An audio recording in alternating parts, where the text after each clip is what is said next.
عزیزان گرامی، زندگی ہمیشہ کے لیے نہیں ہے۔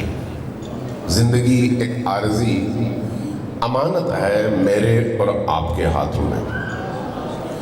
میں اور آپ جب تک اس دنیا میں ہیں، پیدائش سے لے کر موت تک، ہمارے ہاتھ میں ہماری زندگی کا اختیار موجود ہے کہ ہم کیسے جئیں اور کیسے ان روز و شب اور ایام، ماہ و سال اور عمر کو خرچ کریں۔ اس لیے کہ جب ہم آ رہے تھے باپ کی پیٹھ سے ماں کی رحم میں اور ماں کی رحم سے اس دنیا میں، تو نہ یہ آنا میرے اختیار میں تھا اور نہ آپ کے اختیار میں تھا۔ آپ کے اختیار میں اور میرے اختیار میں کچھ بھی نہ تھا۔ ہمیں بھیجا گیا اور ہمیں اختیار دے کر نہیں بھیجا گیا کہ جانا چاہتے ہو یا نہیں۔ ہمیں کہا گیا تم نے جانا ہے۔ ہم آ گئے اس دنیا میں۔ ایک وقت آئے گا ہمیں واپس بھیج دیا جائے گا۔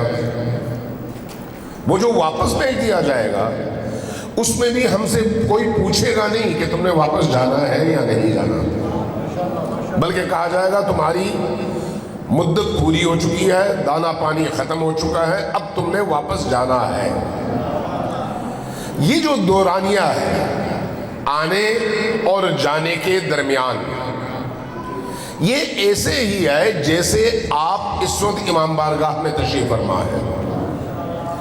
آنا اور یہاں سے جانا، اس کے درمیان کا یہ جو وقفہ ہے، یہ آپ کے دنیا کو بنانے اور آخرت کو بنانے کا ذریعہ ہے۔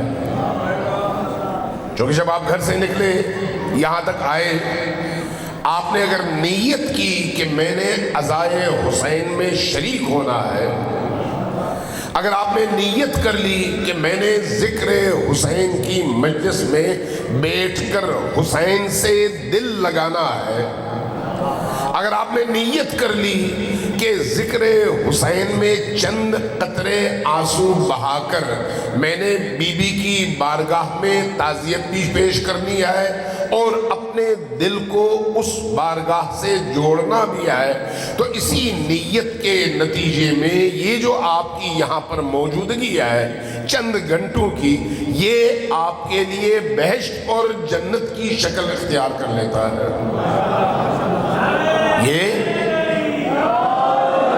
یہ آپ کی نیت پر ہے۔ اسی طرح جس طرح سے یہ جو دورانیہ ہے، آپ یہاں پر آئے ہیں، مستقل نہیں آئے ہیں، چند گھنٹوں کے لیے آئے ہیں، اسی طرح سے اس دنیا میں بھی ہم کچھ وقت کے لیے بھیجے گئے ہیں۔ نہ آنا ہمارے اختیار میں تھا، نہ جانا ہمارے اختیار میں ہے، لیکن یہ جو زندگی گزارنی ہے یہ پوری طرح سے ہمارے اختیار میں ہے۔ یہ جو بلوغت سے لے کر موت تک کا مرحلہ ہے یہ مکمل طور پر ہمارے اختیار میں ہے۔ اب ہم پر یہ منحصر ہے کہ ہم یہ عرصہ کیسے خرچ کرتے ہیں۔